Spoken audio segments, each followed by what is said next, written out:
ప్రకాశం జిల్లాలో ఘోర ప్రమాదం చోటు చేసుకుంది. ఓ బస్సు మంటలు తగలబడిపోయింది. కావేరీ ట్రావెల్స్ బస్సులో 36 మంది ప్రయాణికులు వెళ్తున్నారు. ఈ బస్సు హైదరాబాద్ నుంచి తిరుపతి వెళ్తోంది. అయితే ఇది ఒక్కసారిగా ఉలవపాడు మండలం రాజుపాలెం నేషనల్ హైవే పైన మంటల్లో చిక్కుంది. ఇంజన్లో నుంచి ఒక్కసారిగా మంటలు చెలరేగాయి. డ్రైవర్ వెంటనే బస్సును ఆపి ప్రయాణికులు దించే ప్రయత్నం చేశారు. దీంతో ఆ ప్రమాదంలో ఎటువంటి గాయాలు అండ్ మరణాలు లేకుండా అందరూ సేఫ్గా బయటికి దిగారు. 36 మంది ప్రయాణికులు సేఫ్గా ఉన్నారు. కానీ అక్కడికి ఆ బస్సు మొత్తం మంటలకి చిక్కుకొని పూర్తిగా దగ్ధమైన తర్వాత ఫైర్ ఇంజన్లు చేరుకున్నాయి. సో అప్పటికే బస్ అంతా పూర్తిగా కాలిపోయింది ఫైర్ ఇంజన్లు చేరుకునే లోపే. సో విజువల్స్ మనం చూడొచ్చు. అది హైవే పైన, ఉలవపాడు హైవే పైన ఈ ఘటన చోటు చేసుకుంది. Kaveri travels bus. సో వరుస ప్రమాదాలు. బస్సులు, ప్రైవేట్ ట్రావెల్స్ బస్సులో ఎక్కి ప్రయాణించాలి అంటేనే ప్రజలంతా బెంబేలెత్తిపోతున్నారు, భయపడిపోతున్నారు. సో ఇంజన్లో నుంచి ఒక్కసారిగా మంటలు చెలరేగాయట. ఉలవపాడు మండలం రాజుపాలెం నేషనల్ హైవే పైన ఈ బస్సు విజువల్స్ మీరు చూస్తున్నారు. బస్సు పూర్తిగా కాలిపోయింది, ఏమాత్రం లేదు. బస్సు అంతా పూర్తిగా దగ్ధమైపోయింది. అందులోటువంటి ఆ లగేజ్, ప్రయాణికుల లగేజ్ మొత్తం కూడా పూర్తిగా ధ్వంసమైపోయింది. అయితే ఒక్కసారిగా ఆ ఇంజన్లో నుంచి మంటలు రావడం గమనించినటువంటి ఆ బస్సు డ్రైవర్ వెంటనే ఆ బస్సును ఆపి ఆ ప్రయాణికులందరినీ కూడా హుటాహుట్న కిందికి దింపే ప్రయత్నం చేశాడు. ఆ కిందికి దింపిన తర్వాత బస్ అంతా వాళ్ళ కళ్ళెదితే వాళ్ళు ప్రయాణిస్తున్న బస్సు మొత్తం కూడా అగ్నికి ఆహుతైపోయింది. సో ఆ ఫైర్ ఇంజన్లు చేరుకున్న లోపే బస్సు మొత్తం కూడా కాలి బూడిదైపోయింది. సో హైదరాబాద్ నుంచి తిరుపతి వెళ్తుంది Kaveri travels bus. So Kaveri travels bus AP 39VE8368 ఈ నెంబర్ గల బస్ అది. సో ఈ బస్సు పూర్తిగా కాలిపోయింది, దగ్ధమైంది. హైదరాబాద్ నుంచి తిరుపతి వెళ్తోంది. ఉలవపాడు రాజుపాలెం దగ్గర ఈ ఘటన చోటు చేసుకుంది. సో ప్రస్తుతం ఆ నేషనల్ హైవే పైన ఇంకా బస్సు సంబంధించి ఆ చిత్రాలు లాగే ఉండిపోయాయి. 36 మంది ప్రయాణికులతో వెళ్తుంది ఈ బస్సు. ఈ బస్సులో ఒక్కసారిగా మంటలు చెలరేగి ఆ బస్ అంతా దగ్ధమైపోయింది. Kaveri travels bus. So national highway పైనే ఇది దగ్ధమవుతూ అర్ధరాత్రి సమయంలో జరిగినట్టు తెలుస్తోంది. సో ఒక్కసారిగా మంటలు చెలరేగడంతో అందరూ కూడా భయపడిపోయారు, భయాందోళనకు గురయ్యారు. సో వరుస సంఘటనలు ఒకదాని తర్వాత ఒకటి ఈ బస్సు ప్రమాదాలు ప్రజల్ని భయపెడుతున్నాయి, బెంబేలెత్తిస్తున్నాయి. ఒకసారి ఆ విజువల్ చూద్దాం.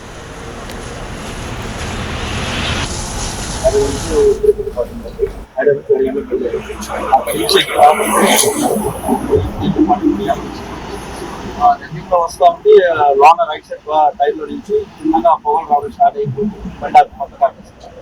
బండి కొత్తగా చూసిన తర్వాత ఆ తర్వాత లైట్ బైక్ స్టార్ట్ అవ్వడం వల్ల లైట్ పెరగడం వల్ల టైర్ ఎక్కువ అవడం వల్ల బండి మొత్తం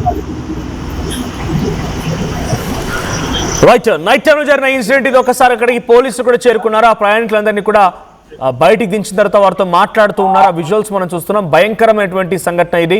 36 మంది ప్రయాణికులు, ఆ డ్రైవర్ అప్రమత్తతో కొంత బయటపడగలిగారు. లేదంటే ఈ ప్రమాదం మరో లెవెల్గా ఉంది. దీనికి సంబంధించి మరిన్ని అప్డేట్స్ ప్రతినిధి శ్రీనివాస్ అందిస్తారు. శ్రీనివాస్, ఏం జరిగింది? ఆ కావేరీ ట్రావెల్స్ బస్సులో మంటలు చెలరేగల కారణం ఏంటి? డ్రైవర్ అప్రమత్తతోనే ఇక్కడ సంఘటనలో కొంత ఆస్తి నష్టం జరిగినప్పటికీ ప్రాణ నష్టం మాత్రం వాటిల్లలేదు. అప్డేట్స్ ఏంటి కేసులో? జరిగిన సంఘటన విషయంలో ఎటువంటి ప్రాణ నష్టం జరగలేదు. పూర్తిగా బస్సు అయితే దహనం అయిపోయింది. కాకపోతే ఇక్కడ జరిగిన సంఘటనలో కొంత బాధాకర విషయమైనప్పటికీ అధికారులు, అదేవిధంగా అందులో ప్రయాణిస్తున్న ప్రయాణికులు, వారి కుటుంబ సభ్యులు అయితే ఊపి పిలుచుకున్న పరిస్థితి కనిపిస్తుంది. ఎందుకంటే రాత్రి కాల సమయంలో హైదరాబాద్ నుంచి తిరుపతికి వెళ్లే కావేరీ ట్రావెల్స్ బస్ సుమారు 36 మంది ప్రయాణికులతో వెళ్తున్నది. ఒంగోలు పరిసర ప్రాంతాల్లో కూడా హాల్ట్ కూడా, అంటే ఆ టీ బ్రేక్ కూడా ఆపినట్టుగా కూడా మనకు వచ్చిన సమాచారం.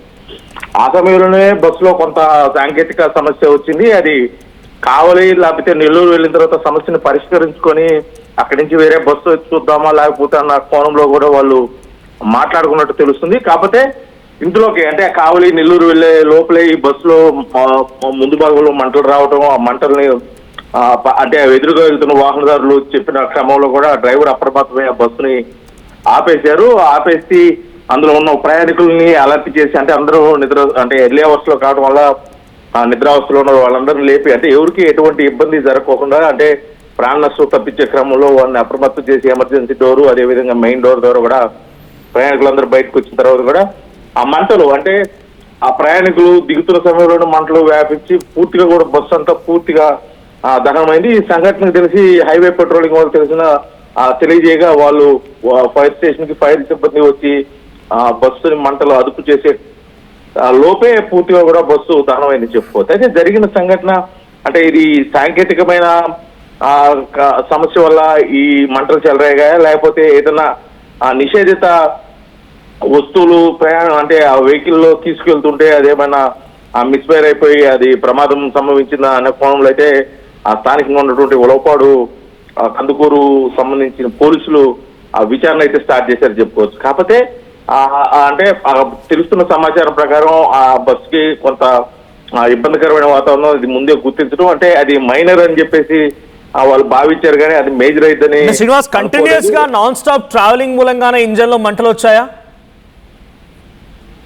ఆ బస్సు కండిషన్ అంటే దానికి సంబంధించిన దాంట్లో వాడే లూబ్రికేట్స్ అంటే ఇంజిన్ ఆయిల్ కానీ లేకపోతే దానికి బ్రేక్ ఆయిల్ కానీ వీటిలన్నిటికి సంబంధించి అన్ని పర్ఫెక్ట్ గా ఉండాలి. ముఖ్యంగా అంత long journey Hyderabad to Tirupati అంటే ఆల్మోస్ట్ 650 కిలోమీటర్స్ అబౌవ్ జర్నీ చేసే బస్సులకి వాళ్ళు వన్ డే ముందుగానంటే హాల్ట్ అంటే ఉదయం పూట బస్సు ఆగగానే ఉదయం నుంచి సాయంత్రం వరకు కూడా దానికి సంబంధించిన మెయింటెనెన్స్ సిబ్బంది వచ్చి బస్సుని పూర్తిగా అంటే టైర్లు నవేడేస్ ఇప్పుడున్న పరిస్థితుల్లో ఎండలు అధికంగా ఉన్న క్రమంలో కూడా ఆ టైర్లు త్వరగా అరిగిపోవటం, హీట్ అవటం, అవి ఆ టైర్ ఏ కండిషన్ లో ఉంది, ఆ రోడ్డుకి అంటే ఇప్పుడున్న ఇప్పుడు ఉదయం పూట ఉష్ణోగ్రతలకి రాత్రి ఉష్ణోగ్రతలకి ఆ టైర్లు పనికొస్తాయా అన్న దగ్గర నుంచి కూడా ఇంజిన్ కండిషన్ అంత journey 650 kilometres almost 700 kilometres journey bus తట్టుకోగలదా, ఆ ఇంజిన్ కండిషన్ ఎలా ఉంది, దాంట్లో ఆ ఇంజిన్ ఆయిల్ కానీ బ్రేక్ ఆయిల్ కానీ సంబంధించిన కూలర్ ఆయిల్ మొత్తం టోటల్ గా బస్సు అంతా తట్టు ఆ బస్సుకి అంటే ఎక్స్ట్రా ఫీచర్స్ ఏసీలు ఉండటము, వీటికి కన్జంప్షన్ ఆయిల్ ఎక్కువ ట్యాంకర్ ఫిల్ చేయటము, ఇవన్నీ కూడా వాళ్ళ కండిషన్స్ అంటే బస్సు బయలుదేరక ముందు ఒకసారి చెక్ చేసుకోవాల్సిన పరిస్థితి. కాకపోతే చిన్న చిన్న మైనర్ ప్రాబ్లమ్స్ ఉంటే వాళ్ళని తేలిగ్గా తీసుకున్న క్రమంలో ఇటువంటి ప్రమాదాలు సంభవించాయని చెప్పేసి గతంలో జరిగిన సంఘటనలు కూడా ఉదాహరణగా చెప్పుకోవచ్చు. అందులో భాగంగానే అటువంటి సంఘటన ఇక్కడ మరొకసారి పునరావృతమైందని చెప్పేసి కోణంలో కూడా పోలీసులు అయితే విచారణ చేస్తున్నారు. లేక బస్సులో ఏదైనా ఇటువంటి పరిస్థితుల్లో ఏదైనా పెట్రోల్ కానీ ఏదైనా క్రాకర్స్ కానీ లేకపోతే ఏదైనా పెట్రోల్ సంబంధించిన వస్తువులు కానీ ఏదైనా ట్రావెల్ చేస్తుంటే అదేమన్నా ఫైర్ అవటం దానివల్ల జరిగింది. కాకపోతే ప్రాతిపదికంగా అయితే పోలీసులు ఒక అంచనాకు వచ్చారు. ఇది కేవలం బస్సులో కొన్ని సాంకేతిక సమస్య వల్ల కూడా ఈ బస్సు మంటలు వ్యాప్తి చెందాయని చెప్పేసి కూడా వాళ్ళైతే ఫైర్ సిబ్బంది ద్వారా అయితే తెలుస్తున్న పరిస్థితి. ఎందుకంటే ముందు పక్క లగేజ్ ఉండదు కాబట్టి ఆ మంటలు ముందు పక్క ఇంజిన్ కి డీజిల్ ట్యాంక్ కి మధ్యలో మంటలు వచ్చాయన్నట్టుగా అంటే ఎదురుగా అంటే ఇది హైదరాబాద్ నుంచి ఆల్మోస్ట్ విజయవాడ హైవే, అది నేషనల్ హైవే 16. ప్రయాణికులు ఏం చెప్తున్నారు శ్రీనివాస్? ప్రయాణికులు ఏం చెప్తారు? వాళ్ళ కళ్ళెదుటే వాళ్ళు ప్రయాణించబోయేటువంటి ఆ బస్ అంటే అక్కడ వరకు వచ్చారు, అక్కడికి వచ్చినాక సేఫ్గా దిగిపోయారు. సో ఆ ప్రయాణికుల రియాక్షన్ ఏంటి? ఏదైనా వాళ్ళ సామాగ్రి కానీ లగేజ్ అంతా కూడా అందులో చిక్కుకుపోయిందా? పూర్తిగా అంటే చేతిలో ఉన్న లగేజీ అంటే వాళ్ళు ఆ ట్రావెల్ చేస్తున్న చిన్న వస్తువులు వాళ్ళు చేతిలో ఉన్న మట్టికి తీసుకునే దానికి అవకాశం ఉంది కాబట్టి అంత మట్టికి తీసుకురావడం జరిగింది. మెయిన్ లగేజ్ అంటే పెద్ద బ్యాగేజ్ అట్ల మట్టికి లగేజ్ క్యాబిన్ లో ఇరుక్కుపోవడం వల్ల మంటలు వ్యాప్తి చెందడం వల్ల కూడా తీసుకునే ధైర్యం కూడా ఎవరు చేయలేదు.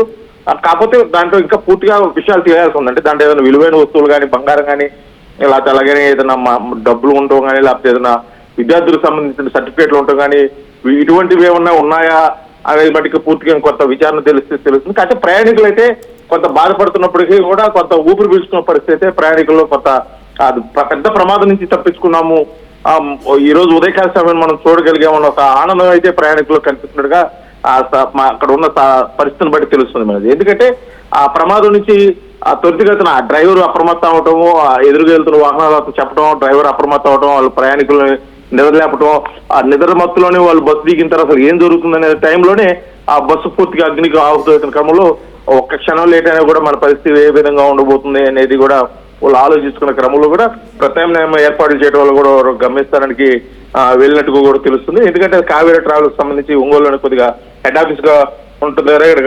అంటే ఎర్లీ అవర్స్ లో ఒంగోలు వరకు హాల్ట్ ఉన్న బస్సులకి ఒక బస్సుని ఆల్టర్నేటివ్ అరేంజ్ చేసి తిరుపతికి పంపించినట్టుగా కూడా తెలుస్తుంది.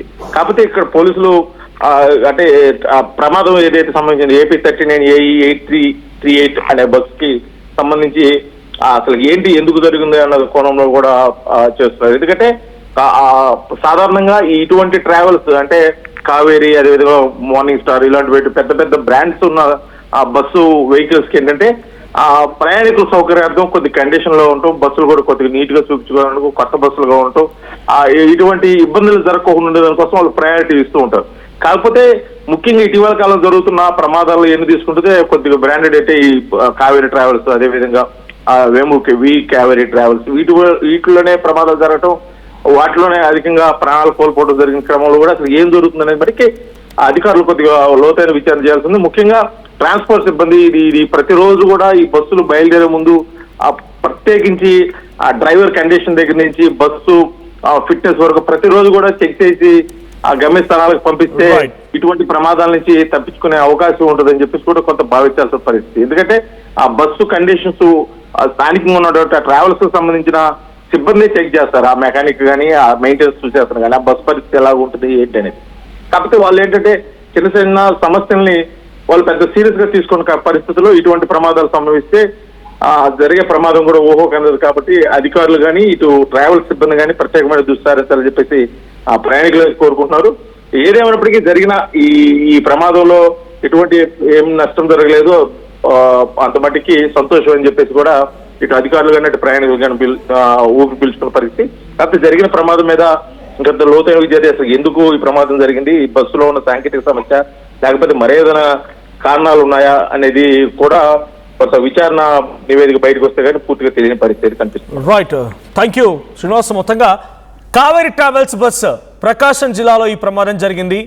సో హైదరాబాద్ నుంచి తిరుపతి వెళ్తున్న బస్సు ఇది. దీంట్లో 36 మంది ప్రయాణికులు ఉన్నారు. ఒకసారిగా ఇంజన్లో నుంచి మంటలు చెలరేగడంతో బస్సు పూర్తిగా దగ్ధమైపోయింది. 36 మంది అప్రమత్తమైన డ్రైవర్ వెంటనే వారందరూ కూడా హుటాహుట్న కిందికి దింపే ప్రయత్నం చేశాడు. ఉలువపాడు మండలం రాజుపాలెం నేషనల్ హైవే పైన ఈ ఘటన చోటు చేసుకుని ఇంజన్లో వచ్చిన మంటలు గమనించిన డ్రైవర్ ఆ ప్రయాణికులు వెంటనే హుటాహుట్న కిందికి దించేశారు. వాళ్ళ చేతిలో ఉన్నటువంటి ప్రయాణికులు తీసుకెళ్లే లగేజ్ అంతా కూడా పూర్తిగా దగ్ధమైపోయింది. కానీ ప్రయాణికులు అయితే సేఫ్గా ఉన్నారు. కానీ నడి రోడ్డు పైన హైవే పైన ఈ మంటలు చెలరేగడం, బస్సు పూర్తిగా దగ్ధమవడం చూసినటువంటి ఆ ప్రయాణికులు ఆందోళన వ్యక్తం చేస్తున్నారు. హుటాహుట్న అప్రమత్తమయ్యారు కాబట్టి సరిపోయింది, లేదంటే ఈ ప్రమాదంలో తీవ్రత మరోలా ఉండేది. సో ప్లీజ్ దయచేసి ఇంకోసారి ప్రైవేట్ ట్రావెల్స్ బస్సులో వెళ్లే ముందు ఒకసారి ఆలోచించండి, సేఫ్టీ మెజర్స్ ఉన్నాయా లేదా అని. నిజంగానే ఈ ఘటనలో డ్రైవర్ అప్రమత్తమయ్యాడు కాబట్టి సరిపోయింది, లేదంటే ఆ బస్సు ప్రమాదంలో చాలా పెద్ద మొత్తంలో నష్టం ఉండేది, ప్రాణ నష్టం కూడా వాటిలో ఉండేది. సో ఇంకోసారి వెళ్ళి ఎప్పుడు ప్రికాషన్స్ తీసుకోండి. ఎమర్జెన్సీ ఎగ్జిట్లు ఉన్నాయా, మీ దగ్గర హ్యామర్ ఉందా, in case of any emergency glass break చేయడానికి మీ దగ్గర ఆపర్చునిటీ ఉందా, ఇవన్నీ గమనించిన తర్వాత ఆ ప్రయాణాన్ని సాగించండి.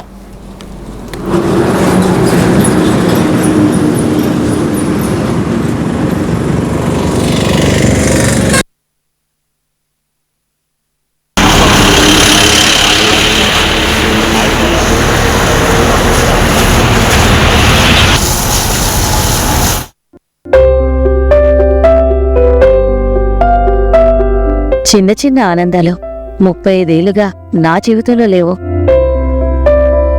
35 ఏళ్లుగా నేను డైపర్లలో బ్రతికాను. 6 సెంటీమీటర్ల ఫిస్టులా నా మూత్రాశయంలో లీక్ కారణమైంది. ఎవరూ నాకు సహాయం చేయలేకపోయారు. AINUలో వైద్యులను కలిసే వరకు. అక్కడ వారు రోబోటిక్ శస్త్రచికిత్సతో నాకు పరిష్కారం ఇచ్చారు. వారు నా ఆత్మవిశ్వాసాన్ని కూడా తిరిగిచ్చారు. Precision care makes it possible.